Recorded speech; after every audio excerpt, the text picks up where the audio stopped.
ಗಣೇಶನ ವಿಗ್ರಹ ಮನೆಗೆ ತರುವ ಮುನ್ನ ಇವುಗಳನ್ನು ಗಮನಿಸಿ. ಈ ಎಲ್ಲ ಸೂಚನೆಗಳು ಜೀವನದ ಸುಖ, ಶಾಂತಿ, ಅಭಿವೃದ್ಧಿ, ಅಷ್ಟ ಐಶ್ವರ್ಯ ಲಭಿಸುವುದು.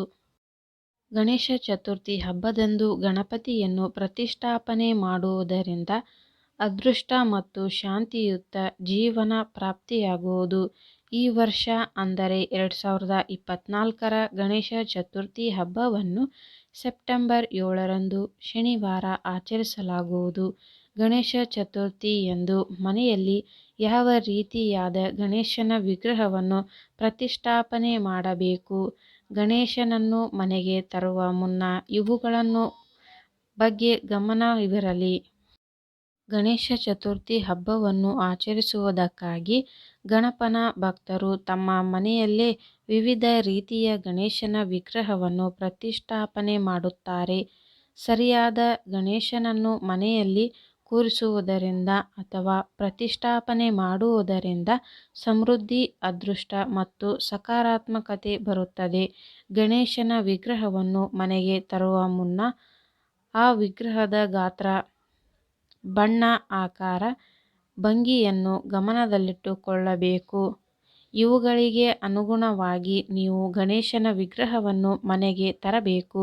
ಯಾವ ರೀತಿಯಾದ ಗಣೇಶನ ವಿಗ್ರಹವನ್ನು ನಾವು ಮನೆಗೆ ತರುವುದು ಅತ್ಯಂತ ಶುಭ ಗೊತ್ತೇ? ಗಣಪತಿ ವಿಗ್ರಹದ ಗಾತ್ರ. ನಾವು ನಮ್ಮ ಮನೆಯಲ್ಲಿ ಸ್ಥಳ ಅಥವಾ ಪೂಜೆ ಪ್ರದೇಶಕ್ಕೆ ಸರಿ ಹೊಂದುವ ಗಣೇಶನ ವಿಗ್ರಹವನ್ನು ಪ್ರತಿಷ್ಠಾಪಿಸಲು ಆಯ್ಕೆ ಮಾಡಿಕೊಳ್ಳಬೇಕು. ನೀವು ಮನೆಯಲ್ಲಿ ಪ್ರತಿಷ್ಠಾಪನೆ ಮಾಡಲು ಬಯಸುವ ಗಣೇಶನ ವಿಗ್ರಹವು ಅತ್ಯಂತ ದೊಡ್ಡದೂ ಇರಬಾರದು ಅಥವಾ ಅತ್ಯಂತ ಚಿಕ್ಕದೂ ಇರಬಾರದು. ಇದು ಗಣೇಶನ ಶಕ್ತಿ ಸಮತೋಲನದ ಮೇಲೆ ಪ್ರಭಾವ ಬೀರುತ್ತದೆ. ಯಾವುದರಿಂದ ಮಾಡಿದ ಗಣೇಶನ ವಿಗ್ರಹ ಉತ್ತಮ? ಜೇಡಿಮಣ್ಣು, ಮರ ಅಥವಾ ಕಲ್ಲಿನಂತಹ ನೈಸರ್ಗಿಕ ವಸ್ತುಗಳಿಂದ ತಯಾರಿಸಿದ ಗಣಪತಿ ವಿಗ್ರಹವನ್ನು ಮಾತ್ರ ಮನೆಯಲ್ಲಿಟ್ಟುಕೊಳ್ಳುವಂತೆ ಸಲಹೆ ನೀಡಲಾಗಿದೆ. ಪ್ಲಾಸ್ಟಿಕ್ ಅಥವಾ ಪಿಒಪಿ ವಿಗ್ರಹಗಳು ಪ್ರತಿಷ್ಠಾಪನೆ ಮಾಡುವುದನ್ನು ತಪ್ಪಿಸಿ, ಏಕೆಂದರೆ ಅವು ನಕಾರಾತ್ಮಕ ಶಕ್ತಿಯನ್ನು ಆಕರ್ಷಿಸುತ್ತವೆ. ಸಕಾರಾತ್ಮಕ ಮತ್ತು ಸಾಮರಸ್ಯದ ವಾತಾವರಣವನ್ನು ಖಚಿತಪಡಿಸಿಕೊಳ್ಳಲು ಪರಿಸರ ಸ್ನೇಹಿ ವಸ್ತುಗಳಿಂದ ತಯಾರಿಸಿದ ಗಣೇಶನ ವಿಗ್ರಹವನ್ನು ಆಯ್ಕೆ ಮಾಡಿಕೊಳ್ಳಿ. ಗಣೇಶನ ಸೊಂಡಿಲು ದಿಕ್ಕು. ನೀವು ಮನೆಯಲ್ಲಿ ಇಡುವಾಗ ಗಣೇಶನ ವಿಗ್ರಹದ ಸೊಂಡಿಲು ಎಡ ಭಾಗಕ್ಕೆ ತಿರುಗಿಕೊಂಡಿರಬೇಕು ಎಂಬುದನ್ನು ಗಮನದಲ್ಲಿಟ್ಟುಕೊಳ್ಳಿ. ಇಂತಹ ಗಣೇಶನನ್ನು ಎಡಮುರಿ ಗಣೇಶ ಎಂದು ಕರೆಯಲಾಗುತ್ತದೆ.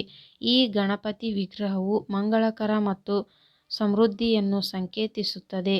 ಬಲಭಾಗಕ್ಕೆ ಸೊಂಡಿಲನ್ನು ಹೊಂದಿರುವ ಗಣಪತಿಯನ್ನು ದೇವಸ್ಥಾನಗಳಲ್ಲಿ ಪ್ರತಿಷ್ಠಾಪನೆ ಮಾಡಬಹುದು, ಆದರೆ ಇದನ್ನು ಮನೆಯಲ್ಲಿ ಪ್ರತಿಷ್ಠಾಪನೆ ಮಾಡುವುದು ಅಶುಭವಾಗಿರುತ್ತದೆ. ಇದು ನಕಾರಾತ್ಮಕತೆಯನ್ನು ಮತ್ತು ಸಮಸ್ಯೆಗಳನ್ನು ಸೃಷ್ಟಿಸುತ್ತದೆ. ಗಣಪತಿ ವಿಗ್ರಹದ ಬಣ್ಣ. ಹಳದಿ, ಕಂದು ಅಥವಾ ಬೀಚ್ ಬಣ್ಣದ ಗಣೇಶನ ವಿಗ್ರಹವನ್ನು ಮನೆಯಲ್ಲಿ ಪ್ರತಿಷ್ಠಾಪನೆ ಮಾಡಬೇಕು ಹಾಗೂ ಈ ವಿಗ್ರಹವು ನೈಸರ್ಗಿಕವಾಗಿರಬೇಕು ಮತ್ತು ಮಣ್ಣಿನಿಂದ ತಯಾರಿಸಿದ ವಿಗ್ರಹವಾಗಿರಬೇಕು. ಪ್ರಕಾಶಮಾನವಾದ ಅಥವಾ ರಾಸಾಯನಿಕ ಬಣ್ಣಗಳನ್ನು ಆಧರಿಸಿರುವ ಗಣೇಶನ ವಿಗ್ರಹವನ್ನು ಮನೆಯಲ್ಲಿ ಇಟ್ಟುಕೊಳ್ಳಬಾರದು, ಏಕೆಂದರೆ ಇಂತಹ ವಿಗ್ರಹಗಳು ಮನೆಯಲ್ಲಿ ನಕಾರಾತ್ಮಕತೆಯನ್ನು ಹೆಚ್ಚಿಸುತ್ತವೆ. ಯಾವಾಗಲೂ ಸಾಂಪ್ರದಾಯಿಕ ಬಣ್ಣಗಳು ಶುಭ ಮತ್ತು ಮಂಗಳಕರವಾಗಿರುತ್ತವೆ. ಈ ಮುದ್ರೆಯನ್ನು ಹೊಂದಿರಬೇಕು. ನಿಮ್ಮ ಮನೆಯಲ್ಲಿ ಪ್ರತಿಷ್ಠಾಪನೆ ಮಾಡಲು ಬಯಸುವ ಗಣೇಶನ ವಿಗ್ರಹವು ಅಭಯ ಮುದ್ರೆಯನ್ನು ಅಥವಾ ವರದ ಮುದ್ರೆಯನ್ನು ಹೊಂದಿರಬೇಕು.